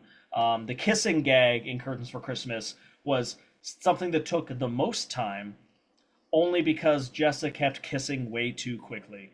She really wanted to kiss her actress friend, apparently. We always joke about that. Like everything else is like 2 takes in the Yeah. entire shoot. That was like 12 takes. Yeah. I And it gotta wasn't say, me doing like do another one. It was like, God damn it, just stop. I gotta say, it's a good thing that people are now letting her keep her clothes on because she is a fantastic performer. Like she's Beyond incredible. consistently, like I said, the best part of the movie. I could be watching the worst piece of crap that I've ever seen in my life, but Jess is in it. She Mm-hmm. elevates it. You know, Mm-hmm. it's not going to turn it into a 5-star movie or anything like that. But if you can consistently be the best part of the movies that you're in, that's a real testament to her talent as a performer. And she Right. doesn't. For the folks at home who don't know, she's a very chesty woman, and so people like to get him out, and she doesn't need to get him out. I've got a lightning round coming up, and you haven't seen these. I And I do haven't. these at the end of all of my interviews. I do a little lightning round, and hopefully these questions will help you flesh out who Steve is, the guy behind all of the Christmas and all of the Halloween and all that kind of business. Okay? All right, let's go. You ready? Okay. How many times have you been to the movie theater in 2025? I cannot give you an answer. Like every weekend, however many weeks it has been, Yeah. that minus two. But even those two, I'm not sure if that would count because like we've also done 2 movies a day at the movie theater. So All right. So we don't know the answer on that one, but it's a lot. Okay. look at whatever week it is, and that's the number. Okay. Yeah, that's a rough estimate. Favorite band or musical artist? That one's hard because I'm not a big music guy, unfortunately. Um, Weirdly, I really like William Shatner as a music artist. His Okay. Has Been album is incredible, and I Hmm. really like it. For band, I kind of lean towards more like hair metal or stuff. But if I had to Yeah. pick like a couple choices, Queen is a really great go-to. They do a lot of incredible music. For newer stuff, I mean, I only like to listen to really heavy stuff like Ghost. Hmm. Um, but I do really like Ghost. I think it's a fun band. I like that it's a Yeah. little bit more poppy, and that's probably like the newest band that I like recently. But if I had to pick one, it'd probably be Queen. Okay. Toilet paper roll. Business in the front or party in the back? Oh, in the front, like the patent says, it's legally binding that that's where you put the toilet paper, and also Charmin Ultra Soft. The only thing that touches this tuchus. I have to ask because eventually I'm going to find the weirdo that says party in the back. I mean, I did used to have a mullet, but not for toilet paper. You had the dark mullet. Yes, I did. Yeah. Okay, next one. Ninjas or pirates? Mm, nin- Here's how I'll answer it. Ninjas are cooler, Hmm. but pirates embody freedom. Yeah. And so, I mean, maybe not the rape pillage part, Yeah, but who yeah. knows how much of that is propaganda spread by the Right. government? I don't know. I wasn't there. Exactly. But if I'm assuming the best versions of both, I'm gonna go pirate. Yeah. All right. Excellent. Best generation of Power Rangers. I mean, I can tell you the best team of Power Rangers in America is Power Rangers RPM. Without a doubt, love that season. It's incredible. For those of you at home that know nothing about Power Rangers, it is nothing like Power Rangers almost. Literally, should have been the last season made at the time because Disney was just dropping the license and they didn't want to pay for the rights anymore to Toei for Super Sentai. Not Toho, Jesus Christ. But they didn't want to pay for the rest of Super Sentai anymore. And they just let the creative team do whatever the hell they wanted. So this creative team already started writing the story without even knowing what the next season of Super Sentai was. And the story is literally the opening scene. Not the opening scene. The opening intro to the show is like, "Hey guys, computer virus AI took over the planet. Army of machines killed everyone. The only humans left are in this one city. There's a million humans left, and this one city is protected by the Power Rangers." That's the setup. It's Mad Max and Terminator in the dark future at the same time, and it's incredible. The writing's incredible. I mean, as incredible as it can be for a PG kids show. It's Yeah. still a kids show. There's still dumb jokes and whatever, but like there's real stakes. There's real emotions. You find out that there's like their mentor character, their Zordon. She created the AI, and like she wants to kill herself because the world ended because of her. So Hmm. that's why she's so hyper focused on protecting the city and can't touch people. It has my favorite Green Ranger because if you aren't familiar with the genre, the Green Ranger is usually the comedy character, not the super cool guy with a dagger like he was in the most popular version of Power Rangers that one time. But he's super great, great. The entire team's great. Everyone's great. Story's great. The villains are great. It's fantastic. And the best part is that they wrote this whole story and then got the season of Super Sentai, and it was the most cartoony, kid-friendly series of Super Sentai they've done in like 15 years. And they're like, "Oh god damn it, how are we going to make this work?" But they did, and it's really cool and really fun. I genuinely would suggest to anyone, if you have any interest in those things that I said, or martial arts or Yeah. superheroes, watch the first two episodes of Power Rangers RPM. It like all the Power Rangers seasons are on YouTube for free right now. Watch the first two episodes. It's nothing like the rest of the series, but if you're really into it, consider watching the show. It's a shorter season of 40 episodes, and I actually think it's worth it as a good show for kids, as opposed to just a good Power Ranger show. Excellent. I'll check it out. I only ever saw the first season. I was a little bit older. Understandably, yeah. Yeah. Yeah, I was there like I was a 5. I forget Yeah. exactly. It was 93, so 87, 88, 9, 91, 92. Okay, I was 6 like when the first season came out. So I was literally the prime age. Yeah. I'm 10 years older than you are. So you were a cool 16-year-old at the time. Yeah, Yeah. pretty much. Your favorite cartoon character? Roger Rabbit. Because he's Oh, me. yeah. He's wacky, he's silly, he means well, and he's got a hot redhead wife Yeah, that's there only you with go. him because he makes her laugh. You know what? I'm in the same boat you are. Hot redhead wife who's with me because I make her laugh. Perfect. I'll tell you. The next one is gonna, I think I already know the answer based on questions from before. Marvel, DC, or other? Oh, I mean, yeah, DC. DC. Yeah, for sure. Yeah, absolutely. My when I worked for Marvel, my bosses called me a DC wolf in Marvel sheep clothing, because I always preferred the DC comics, the DC characters. And don't get me wrong, I still like Marvel, and there are Marvel characters I like. I'm a big fan of Moon Knight. To sound like a hipster, I was a fan of Deadpool long before Yeah. the rest of the world was. Even before he was in Marvel Ultimate Alliance, I liked Deadpool.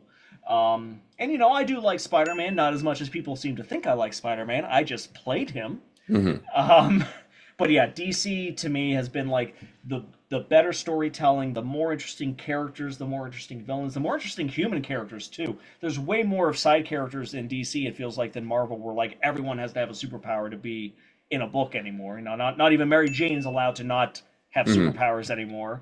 Um, and DC always delivered more on the events. For me, my last straw with Marvel, because I used to buy books from both, and I still buy Moon Knight, but my last straw for Marvel was the event Fear itself, where everybody Okay. gets a hammer and like Ben Grimm destroys Yancey Street, and like all these insane things happen in Fear itself, and literally 1 month later, everything's undone. Hmm. Versus you look at Infinite Crisis or Blackest Night, and those events still matter even with hard reboots happening, those stories still matter to Yeah. some extent, and I think that's really cool. Also, I like more of the DC movies. I was always that weird guy apparently that likes most of the DCEU more than the MCU. Don't get me wrong. There's a couple duds in there. Hmm. I also like Zack Snyder's movies a lot, and now I don't know, but I still like DC more. I still really Yeah. like DC more. My next question, I think I already know the answer to based on your Facebook, but that is who's your favorite comic book character? Do you want me to guess? Yeah, Superman. he is in the top five. Okay. And I would say he's the most important comic book character. And I do love Superman a lot, Hmm. but it's Wally West, Oh, 100%. okay.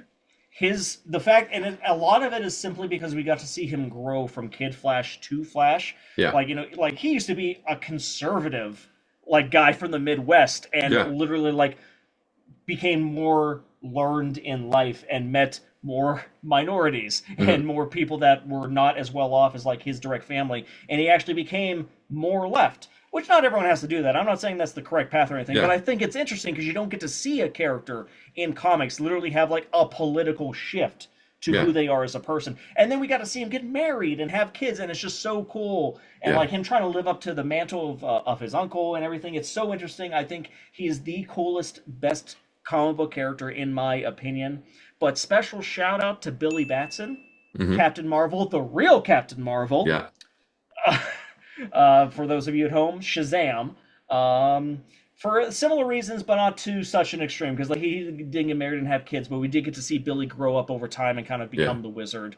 And obviously, they've undone that in the reboots, but Yeah. it's still a really cool character, and I like him a lot too. I have always liked Captain Marvel more than Superman, simply because he has the button over thing, like the Yeah. Rocketeer Yeah. type look. I wish they hadn't got a shithead to play him in the movies, but what are you gonna do, God, right? yeah. He We did a didn't know good at the job. time. Yes, that's what I was going to say. Yeah. Like, he did a good job in the first movie. Like, Hmm. I'll stand by that. I rewatched it the other day, and I was like, wow, he did a good job in this movie. Who would have guessed? Well, maybe, I mean, people knew because people already disliked him on set, but I wouldn't have guessed that years Yeah. later that would have been a huge mistake. Yeah. I mean, COVID broke a lot of people's brains, right? Oh, yeah. So yeah. Yeah. Pretty crazy. I actually have a picture of me with Zachary Levi Do directly in you? front of my face right now. I'll hold it up because he came to Wizard World when it came to Pittsburgh for like 1 year, and then they gave Yeah. up on it, and they were doing free pictures because they Oh, really wanted people to come. So I'm yeah. like, for a free picture, hell yeah! So I wanted to get Wally West with Billy Batson since I knew I would never get that on screen for real. And for what it's worth, he was very friendly to meet, and he actually took his time with a lot of people in his line. I'll Oh, give that that's shout good. out at least. On the Yeah. flip side, at another convention, he literally auctioned off the shit that his fans gave him as gifts because he didn't want to take it with him on the plane. Oh, yeah. So, good and bad. I'm going to throw Yeah. both out. But my experience, I will say, at least was positive. He was very into my suit and very kind. That's good. I just would never work with him based on everything that I hear. Your adult beverage of choice. I'm a bourbon guy. I like straight bourbon. Specifically, there is a brand, and some people, if they've never heard of it, they think I'm making a joke. Hmm. If you know bourbon very well, you're actually familiar with it because it's a very old brand, but it's called Chicken Cock. Hmm. I've It's like never heard of it. 60. It's like $60 a bottle, so it's not cheap, but it's also not like those $100 plus Yeah. bottles that are excessive. And it's so smooth and it tastes really good, and I really like it. Past, if I'm not doing bourbon, I am more of a cocktail guy. I will Hmm. say I don't like beer, so I'm a big fan of like mixing vodkas and fruity stuff to make something that tastes like candy. But if I had to choose one singular like favorite adult beverage, I go with a good bourbon on the rocks, actual rocks if you have them, not ice. Okay. I'm gonna give you a hard one here. What's your favorite video game of all time? Xenogears, easily. That's the Okay. easiest question you've asked me this whole All night. right. Well, there you go. Yeah, Oh, when little 11-year-old Steve Jr. played Xenogears for the first time, I had no idea that it was going to mold how I told my stories for the rest of my life. yeah. The shit that opened in my brain with that story was next level because I'd never experienced anything that had such a vast story, had such vast lore, that has such deep themes, had such a beautiful romance story that even like an 11-year-old child was into and like invested in. And Yeah. it had giant robots, which that initially got me to play the game. And the combat system in the robots is cool. The combat system on foot is cool. The characters are all great. I played it again for the 26th time this past year. Hmm. I try to do it once a year. It doesn't always work. Got my wife to play it. I was like, this is the one thing I'm going to ask you to do. You don't have to play everything that I love or anything, but like this is the most important thing to me Yeah. in terms of video games. And she played through it and she really liked it. Not quite as much as me. That's okay. Nothing wrong with that. And it's just like, and especially it's such a great story from a creator standpoint because when you finish that game in 1998, the end credits roll and the very end says episode 5 the end, and a child, I'm like, what the fuck does that mean? And it turns out there's this whole book that was released only in Japan where this was a 6 episode saga that he was going to be telling. Yeah. We got episode 5 and then he was going to do 4 next, and then like one would be a book or something. It was going to be fucking crazy, but it didn't quite make enough money and they wanted to put more money to Final Fantasy 8, so they gave his team the axe. So then Tetsuya Takahashi is the name of the director, and he Hmm. wrote the story with his wife. Go figure. Yeah. He moved to a different company, Namco, Hmm. became Namco Bandai, and then he seemed to rewrite the story into what very closely was episode 1 in the book that he released in Japan for Hmm. Xenogears. And now it was called Xenosaga. Yeah. And they started promoting it, being like, this is going to be a 6 episode epic Hmm. RPG series, guys. Episode 1 was cut in half before release. So, like, episode 1 and 2 was just meant to be episode 1. And Yeah. episode 1 failed to reach sales expectations. So Oh. they gave him the boot. They let him do episode 3 to, like, finish the story of those characters that were supposed to be done in the original episode 2. But that was the end. Again, he got fucked. And then he went to Nintendo Yeah. with a new idea that was just called the Monado, and Nintendo loved it so much that they said, "Here's all the money you need. Here's all the time you need. Also, you should call it Xenoblade because we like your other games, and we should pay Yeah. homage to that." And it did really well, and so he got more money. So then he did another Xenoblade X, which brought back mechs, and then there was things in the game shaped like the Zohar from Xenogears and Yeah. Xenosaga. But those are just references. That's he's referencing his old work. Absolutely, similar themes, similar designs, no problem. And then Xenoblade 2 comes out, and the actual Zohar from Gears and Saga showed up, and I screamed louder than I've ever screamed in my life. Because this man is insane. He is literally he's bringing everything together. Shit that he wrote back in 1995 with his wife is canon today, and he's an insane man. And that's the kind of creator I like. I do not want to get off of Mr. Tetsuya Takahashi's wild ride. I am on it to the end. I'm gonna have to try those games. It's something that I've never played, honestly. Oh Yeah. my god. The DLC for Xenoblade 3, when it came Yeah. out, the ending literally name drops shit from every Xeno game before it. I was losing my mind. Right. Here's another Who one for does you. that? Yeah, who does that? Favorite Christmas Carol? Uh, Christmas Carol or like song? Christmas song. Christmas song works. Oh, Yeah. the Christmas song by Nat King Cole, Chestnuts Okay. Roasting on an Open Fire. Good I answer. will say a very close second place is "Fuck You If You Don't Like Christmas." Is It's by Crud Dump or Crud Bump. okay. Yeah, All right. As it's on long as it's YouTube. not simply having a wonderful Christmas time by Paul McCartney and Wings, because I fucking hate that song. My wife hates that song. All right. One last one. What's the best Christmas present that you ever received? See, that's a big question because my Hmm. wife has gotten me some fucking winners. Yeah. Um,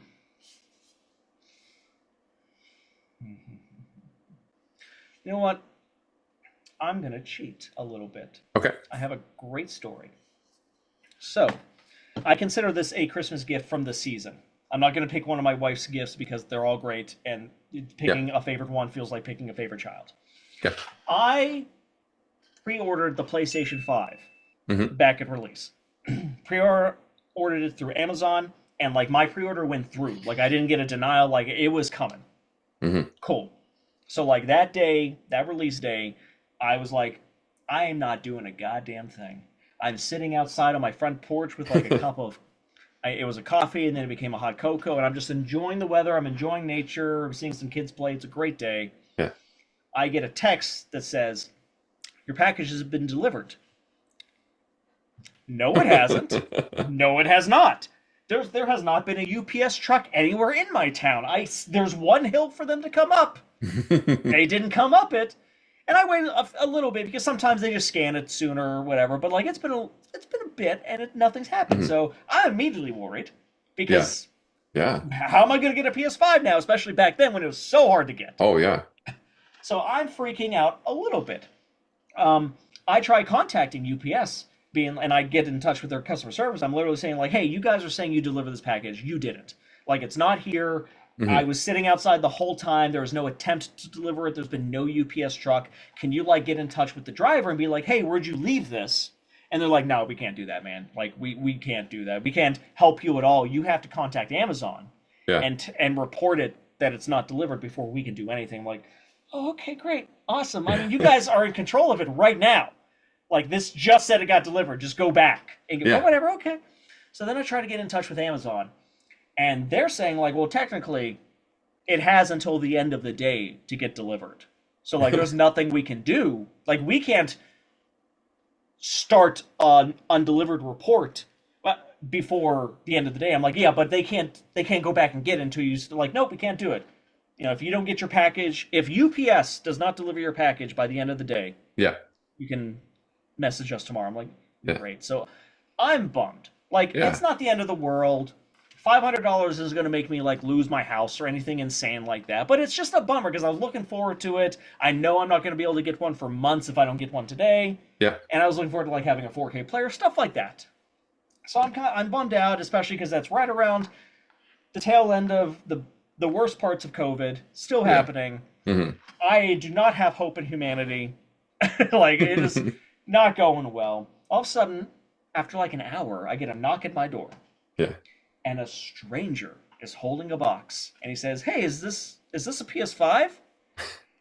And this man Yeah. drove an hour from his house to deliver my package to me Yeah. out of the kindness of his heart. The only similarity between our addresses is that they both said 526. The street was different, the town was different, the zip code was different. There was nothing the same. And like this man knew what it was. Because Yeah. it was PS5 release date.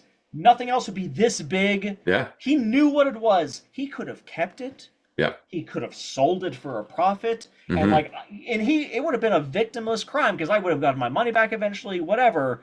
And he didn't.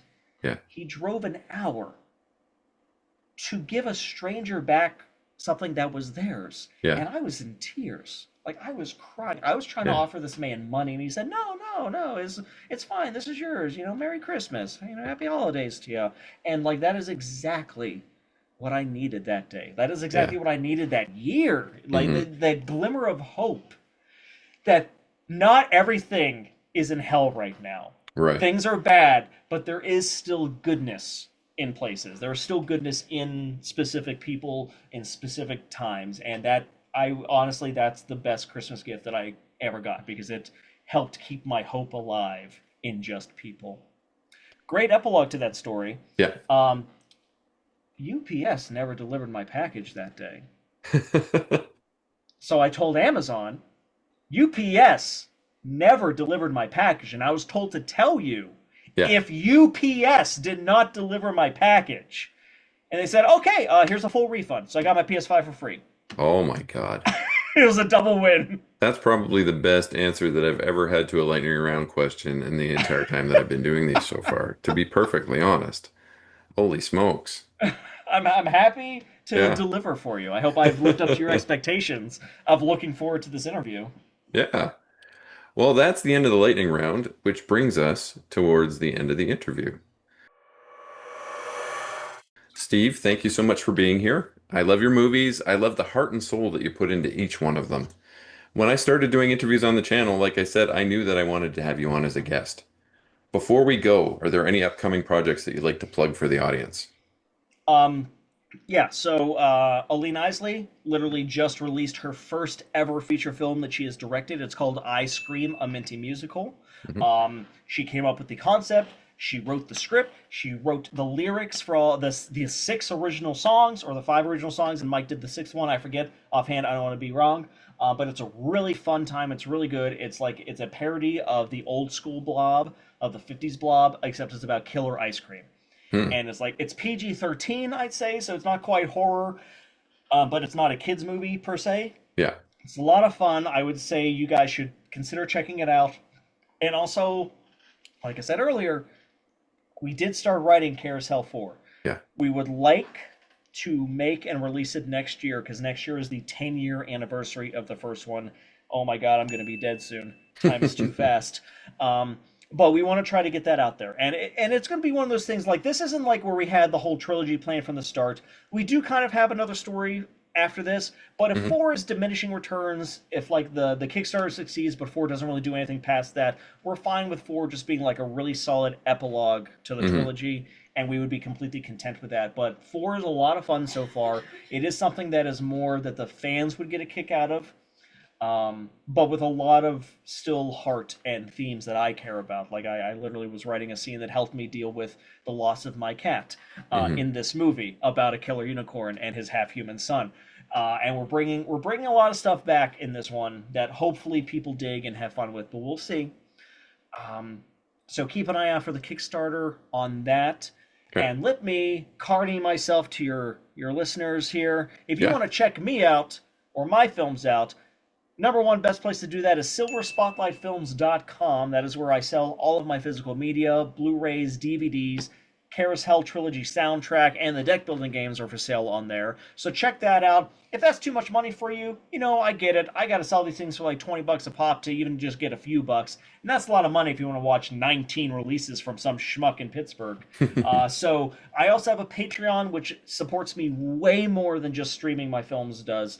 Streaming pays like 5 cents a stream, and that's Tubi, which pays the most. Other places only pay like a cent or less. So I have a Patreon where it's $2.99 a month to watch my entire modern library plus a couple of exclusives that I did, or $4.99 a month to see every single bonus feature that was on any disc I've ever released, plus a bunch of exclusives such as retrospectives or like hour-long discussions between I and one of the other creators or other writers on my previous films, as just looking back on what we've done and what have you, as well as some other shorts and gags and comedy stuff that we did exclusively for the service. That also gives you Discord access if you're one of those kiddos that likes the Discord. Mhm. We have fun in there. And finally, if you can't even do that, I get it. Things are hard. No one has money. I get it. Most of my stuff is also streaming legally. Most of my stuff is on Tubi, which again it pays the most. The Carousel trilogy's on there. The Meow Moves are on there. Amityville's on there. Please just don't use an ad blocker, so I get my 5 cents. I deeply appreciate that. Curtains for Christmas, what I consider to be my best movie that I've made. It's actually streaming on Prime Video right now with ads. It's not on Tubi yet. Um, So consider watching Curtains for Christmas on there, at least for the season. I'm a big fan of that. I think I did a really good job of that. I think Aline did a really good job of that as the lead character in that. And if you like or hate Christmas rom-coms, it's a perfect movie for you. um, and yeah, just consider checking my stuff out. And we always appreciate letterboxd reviews. We always appreciate Mhm. ratings, mentioning it on social media. Anything, it always helps in the end run. And if you watch anything of mine, I truly just hope that it makes you laugh. And I'm going to put a link to silverspotlight.com as well as your Patreon in the video's description as well, so Great, they thank can you. just click on it. Oh yeah, if I didn't say it, my Patreon is stevebuster.com. I Yeah, didn't say that. Yeah. I was a Steve Buster for a little while, but unfortunately I had to cut it off for financial reasons. Pick it You back up when support I can. if any I don't mind if someone Yeah. supports it for 1 month and Mm, unsubscribes. I get it. Anyone that's supporting past that, I thank eternally for that. yeah. I don't expect it to be an infinite subscription for anyone. And if a producer wants to hire you, how can they get a hold of you? I mean, most of my socials are completely open to messages. My email is pretty easy to find. Um, they can use silverspotlightfilms@gmail.com. That's when I check a little less. I will say that. So if you wanted to hire me, it might be better to reach out to me on Facebook, on Twitter, even Instagram, Blue Sky. Like those are places that I'm checking every day in order to stay connected with fans. And that's where I'm going to see the message most likely. But I do have the silverspotlightfilms@gmail.com email if you wanted to approach in a more professional setting, but it's fine if you send me a Facebook message with an emoji. All It's right. fine. And I love your Spider Ham shirt, Peter Porkery. Oh, thank you. Similarly, been a Spider Ham fan long before Spider Verse, so when he appeared in the first trailer, I lost my mind. I was so excited, and Mulaney did a great job as this Yeah, voice. he definitely did. All right, Steve, thanks so much for joining us. Thanks so much for having me. Yeah, This has been a pleasure. yeah, it's been great. Thanks.